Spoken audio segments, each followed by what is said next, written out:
사라져. 속이 비어가. 상인은 당연히 그녀들이 원하는 답을 알고 있었고 그걸 이용해 구천과 공허한 어둠을 자유로이 넘나들며 망자들과 한생권을 거래해 계속해서 시간을 연장하고 있었다.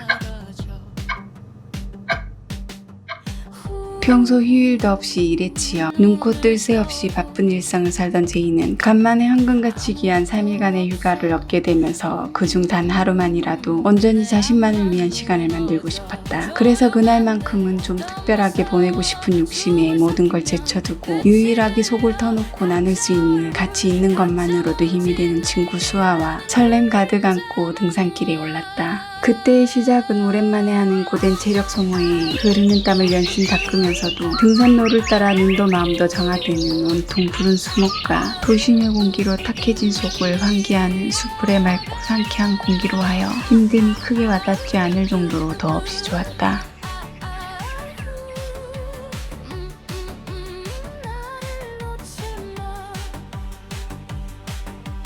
망상 속에 문이 열려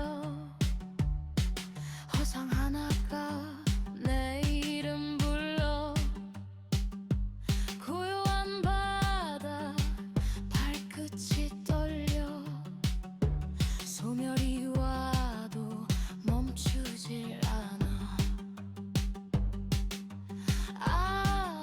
아픈 울음이 목에 걸려.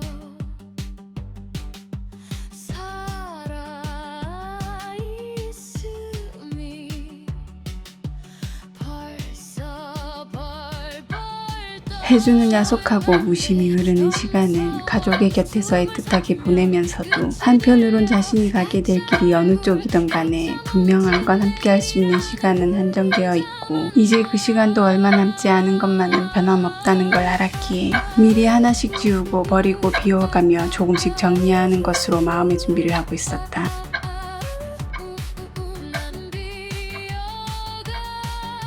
반면 연지는 어디까지 가능한진 몰라도 할 수 있는 데까지 최대한 거부할 생각이었다. 자신에게 주어졌던 운명이 뭐였던 간에 분명 지금의 형태는 아닐 터였기에 이왕 그렇게 된 김에 그냥 의식이 흐르는 대로 향해볼 요량이었다. 그녀는 어차피 상인과 거래한 순간부터 이미 어긋난 길에 발을 딛고 되돌릴 수 없을 정도로 먼 길을 왔다는 걸 누구보다 스스로가 잘 알고 있었고 거기서 더 나빠질 것도 더 잃을 것도 없다는 걸 알았기에 언제든 소멸이 되어 사라진다 한들 아쉬움도 미련도 거리낄 것이 전혀 없었다. 단지 직면해야 할 소멸에 대한 두려움만 남은 상태였고 그로 인해 본능적으로 그 순간을 최대한 피하고 싶은 것뿐이었다. 하나 그럼에도 작은 목표가 있다면 부천에 들어갈 수 있는 방법을 알아내는 것이었고 그건 해주를 위해서기도 하지만 아무것도 남아있지 않은 공허에서 자신이 버틸 수 있는 유일한 원동력을 얻고자 함이었다.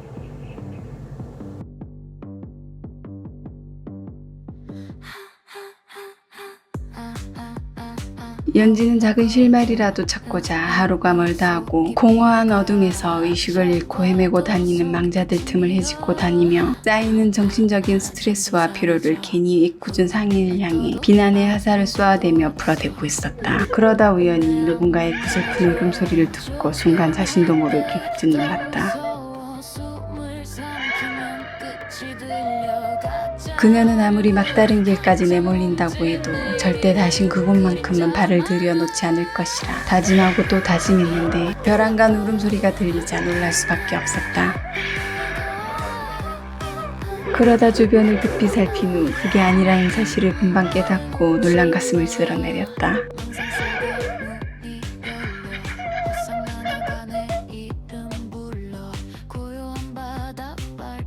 그 말이 끝나기 무섭게 순간 울음소리가 멈추고 누군가 반색함에 반기는 목소리가 이어져 들려왔다. 소리의 주인은 많아봐야 자신과 비슷한 또래거나 좀 어려 보이는 여성이었다. 연지는 초면임에도 다짜고짜 말을 놓는 예의 없는 태도에 불쾌해진 나머지 불편한 심기를 드러내기 위해 맹맹하게 대꾸했다.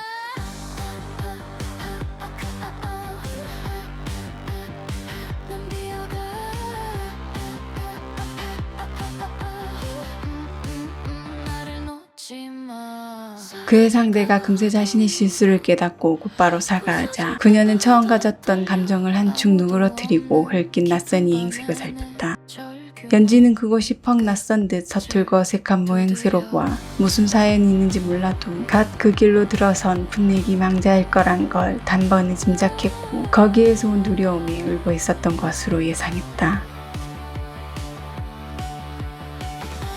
그리고 혜주와는 조금 다른 기운을 감지해 의아함이 들었지만 아직 이승의 기운이 완전히 씻겨져 나가지 않은 탓이라 여기며 무심히 넘기고 그냥 그 자리를 마무리 짓고 벗어나려 대충 떠오르는 말을 별 생각 없이 뱉어냈다. 허공만 커져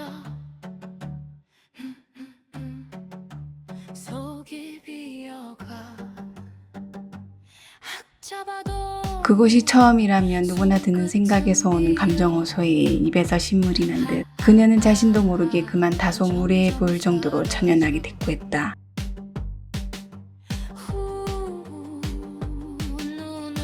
연지의 말에 낯선 망자가 이해할 수 없어 난감하다는 듯 반문하자 이에 애초에 그 자리를 뜨려던 생각은 잠시 뒤로 미뤄두고 자신의 처지도 모르는 가여운 영혼을 위해 차분한 어조로 그것과 지금 처해 있는 상황에 대해 차근차근 조목조목 일러주었다.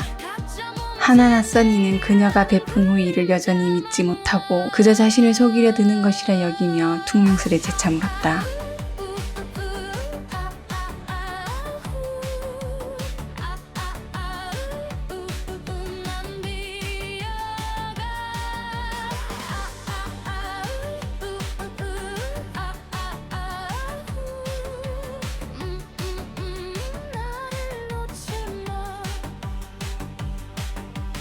망상 속에 문이 열려 허상 하나가 내 이름 불러 고요한 바다 발끝이 떨려 소멸이 와도 멈추질 않아 아픈 울음이 목에 걸려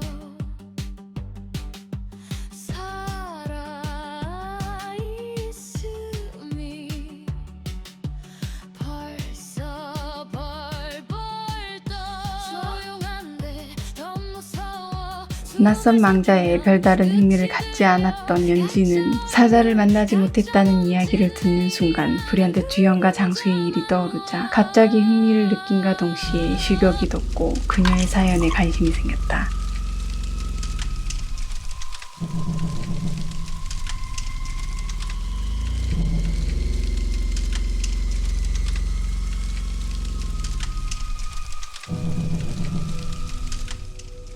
연지의 물음에 망자는 기억을 더듬어 의식을 잃기 전 자신이 겪은 일을 이야기했다.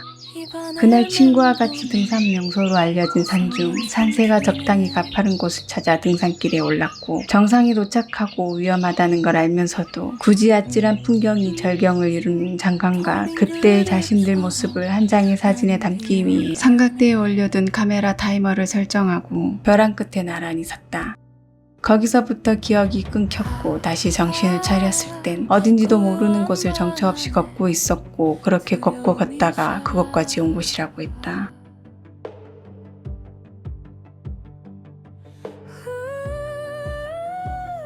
내 그림자조차 나를 먹어가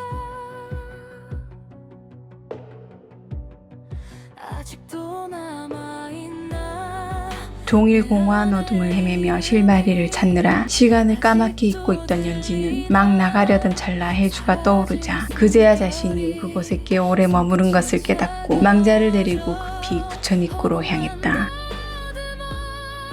무너지는 마음이 소리 없이 울어 사라져 텅 빈 입속에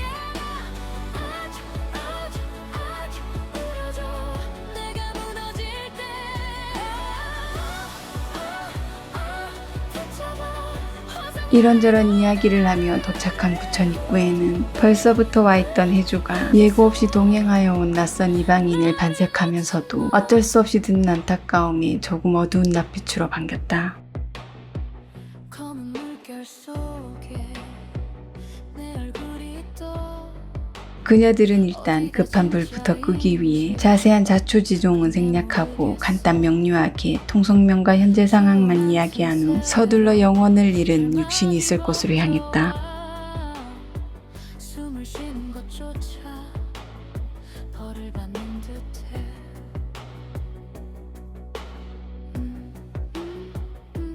부서진 내 안에서 통곡만 남아 공허한 어둠을 벗어나자 제이는 바로 사고를 당한 장소를 기억해내고 아무런 대가도 요구하지 않고 자신을 도우려 함께한 일행들을 데리고 단숨에 그곳으로 갔다. 한데 이미 병원으로 옮겨져 육신을 찾지 못하게 될까 우려하고 걱정했던 것이 무색하게도 아직 그 자리에서 처참한 몰골로 사경을 헤매고 있는 걸 목격하게 되자 오히려 큰 충격에 빠졌다. 목소리 가만히 눈 감아도 이명은 더 선명해 끝을 향해 가는 길 내가 나를 삼켜 사라져 텅 빈 입속 그 말에 당시의 상황을 다시 끄집어내자 카메라의 타이머를 맞춘 후 회사하게 웃으며 자신의 옆으로 와 나란히 섰던 것이 수아에 대한 마지막 기억으로 남아있었다. 여기서 나를 놓지 마 조용 더 조용히 나는 꺼져가